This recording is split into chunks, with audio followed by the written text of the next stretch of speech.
लहानपणी शाळेत असताना शाळेबाहेर मिळणाऱ्या गोड मिरच्या कोणी कोणी खाल्ल्या आहेत? चला आज आपण बालपणीची आठवण ताजी करूया. तर यावरून तुम्हाला समजलेच असेल की आजची आपली रेसिपी कोणती आहे ते. नमस्कार, स्पेशल रेसिपीजमध्ये तुम्हा सर्वांचे स्वागत आहे. आज आपण बघणार आहोत शाळेबाहेर मिळणाऱ्या गोड मिरच्या. चला तर मग रेसिपीला सुरुवात करूया. आपल्याला मिरच्या तयार करण्यासाठी इथे एक मोठा बाउल मी तांदळाचे पीठ घेतलेले आहे. कोणतंही तांदळाचं पीठ तुमच्याकडे अवेलेबल असेल ते तुम्ही घेऊ शकता. तर आता हे पीठ मी एका मोठ्या ताटात ओतून घेणार आहे, जेणेकरून मला व्यवस्थित मळता येईल. आता यामध्ये 2 चमचे तूप घालायचं आहे. तूप रूम टेम्परेचरच घेतलेलं आहे. आता हे 2 चमचे तूप यामध्ये घालायचं आणि या पद्धतीने असं पीठ व्यवस्थित चोळून घ्यायचं, जेणेकरून तूप आणि पीठ व्यवस्थित एकत्र चोळलं जाईल. तूप सगळीकडे पिठाला लागलं गेलं पाहिजे. हा व्यवस्थित असं आपलं तूप चोळून झालेलं आहे. आता यामध्ये थोडं थोडं पाणी घालत आपण या पिठाचा गोळा तयार करणार आहोत. आता पीठ मळताना आपल्याला जास्त घट्टही मळायचं नाही आणि जास्त पातळही मळायचं नाही, मध्यम असं पीठ मळून घ्यायचं आहे. तर आता पुन्हा एकदा थोडं पाणी घातलेलं आहे आणि मळून घेते. तर आता इथं मी पिठाचा गोळा तयार करून घेते. इथे तुम्ही बघू शकता पीठ मळून झालेलं आहे. जास्त पातळही नाही आणि जास्त घट्टही नाही, मध्यम असं पीठ मळलेलं आहे. आता या पिठाचे आपल्याला 2 भाग करायचे आहेत, कारण आपण याला कलर करणार आहोत. आता हा जो एक पहिला गोळा आहे तर यामध्ये मी हिरवा रंग मिसळणार आहे. तर इथे मी पावडर कलरचा वापर करणार आहे. तुम्ही याऐवजी लिक्विड कलर वापरायचा असेल तर वापरू शकता. आता हा व्यवस्थित असा मळून घेऊया. तर पहा, हा हिरव्या कलरचा गोळा आपला तयार करून झालेला आहे. तर आता एक आपल्याला ग्रीन कलरचा करायचा आहे, एक रेड कलरचा करायचा आहे. आता याच पद्धतीने लाल कलरचा तयार करून घेऊया.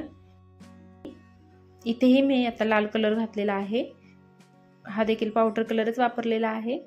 आता याचा गोळा तयार करून घेऊया. तर आपले दोन्ही गोळे तयार करून झालेले आहेत.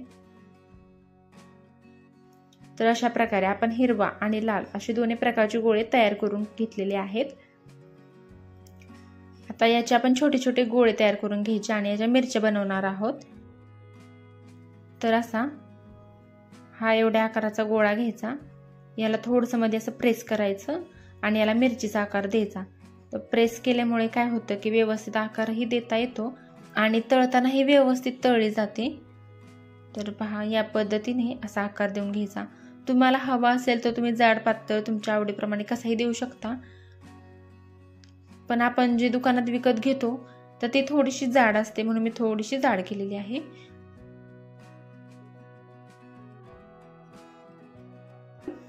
आता याचप्रमाणे आपण लाल कलरचा पण गोळा तयार करून घेऊया आणि त्याच्याही मिरच्या करून घेऊयात.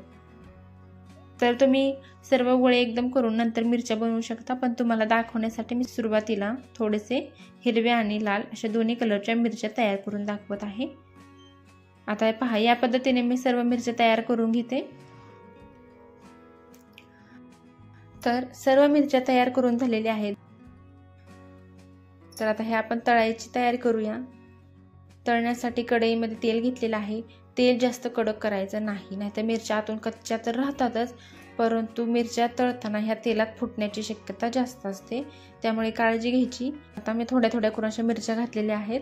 आता एक 6 ते 7 मिनिट आपण कमीच गॅसवरतीच आपण मिरच्या तळणार आहोत. तर मिरच्या घालताना तुम्ही पाहिलंच असेल की मिरच्या घातल्या घातल्या लगेच बुडबुडे आले नाहीत, हळूहळू बुडबुडे आले आहेत. याचाच अर्थ आपलं तेल जास्त कडक झालेलं नाही.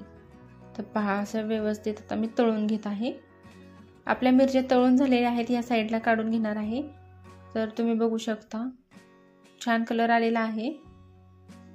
आता या पद्धतीने मी उरलेल्या सर्व मिरच्या तळून घेते. तर आपल्या सर्व मिरच्या तळून झालेल्या आहेत. तर आता या आपल्याला गोड करायच्या आहेत. तर आता कढईमध्ये पाऊण बाउल साखर घ्यायची.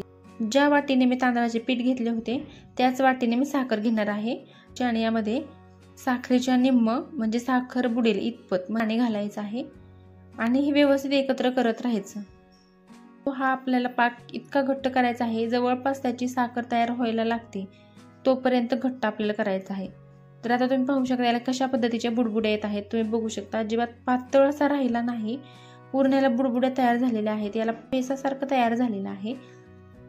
या स्टेजला आपण यामध्ये मिरच्या घालायच्या आहेत। तर आता ह्या ज्या तळलेल्या मिरच्या आहेत त्या यामध्ये मी घालत आहे आणि पटपट हलवून घ्यायचं आहे। तर पहा, आता मी व्यवस्थित हलवत आहे। गॅस कमीच ठेवायचा आणि आपल्याला पूर्ण थंड होईपर्यंत असं हलवून घ्यायचं आहे। आता ह्या साईडने मला हलवता येत नाहीये। आता उलताण्याची मी जी पाठीमागची बाजू आहे त्याने हलवत आहे, कारण उलताण्याने व्यवस्थित हलवता येत नव्हतं। तर त्याचा जो पाठीमागचा दांडा असतो त्याने व्यवस्थित एकत्र करता येत आहे, म्हणून मी त्याने करत आहे। तर पहा, याची साखर तयार झालेली आहे, तुम्ही बघू शकता। आता हे मी असं कढईमध्ये पसरून ठेवून गॅस बंद करणार आहे, जेणेकरून व्यवस्थित असं आपली मिरची तयार होईल।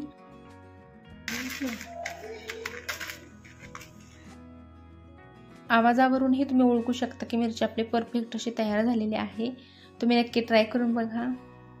जास्त हलवलं गेलं तर काही काही मिरच्यांचे पहा तुकडे कसे पडले जातात।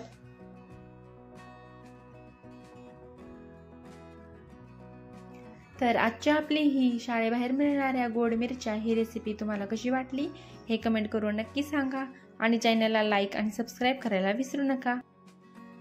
व्हिडिओ पाहिल्याबद्दल धन्यवाद।